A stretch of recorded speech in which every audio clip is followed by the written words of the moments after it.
رسول کریم صلی اللہ علیہ وآلہ وسلم فرماتے ہیں کہ یہ حج ایسا حج جس میں آپ نیکیاں ہی نیکیاں کریں، جس حج کو آپ سنت کے مطابق کریں، جس حج کو آپ شرعی قواعد کے مطابق کریں۔ نبی صلی اللہ علیہ وآلہ وسلم فرماتے ہیں العمرۃ الی العمرہ، ایک عمرہ سے دوسرے عمرے تک،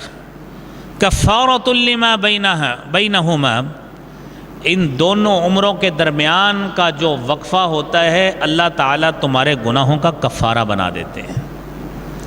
اور ساتھ ہی فرمایا والحج المبرور، ایسا حج جو نیکیوں سے بھرپور ہے، لیس لہ جزاء الا الجنہ، اس کا بدلہ صرف اور صرف جنت کی صورت میں ہی ملے گا۔ اللہ اتنا بڑا بدلہ اور جزا عطا فرمائیں گے۔ اور حضرات آپ دیکھیے رسول اکرم صلی اللہ علیہ وآلہ وسلم نے اس حج کو گارنٹی کے طور پر اپنے صحابہ کے سامنے پیش کیا ہے کہ اگر آپ اس عبادت کو بجا لاتے ہیں اور ادا کرتے ہیں، اس عبادت کو ادا کرتے ہوئے آپ صحیح مناسک ادا کرتے ہیں،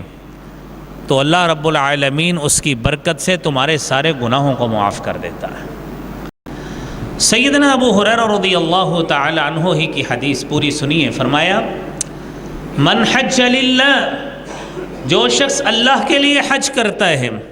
فلم یرفث ولم یصخب ولم یفسق، حج کیا اس میں کسی بےہودگی کا ارتکاب نہیں کیا،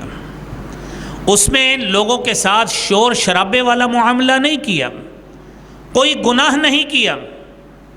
میرے نبی صلی اللہ علیہ وآلہ وسلم فرماتے ہیں اگر سنت کا، شرعی احکام کا اس قدر اہتمام کیا ہے، میرے رب کو اس کی عبادت اتنی پسند آتی ہے، اس کا حج قبول کر کے فرماتے ہیں کان کیوم ولدتہ امہ،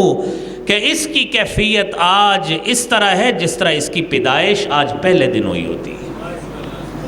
جس طرح پیدائش کے وقت انسان گناہوں سے پاک ہوتا ہے، بعینہ ہی حج مبرور کرنے کے بعد انسان نیکیوں سے اس طرح پاک ہوتا ہے۔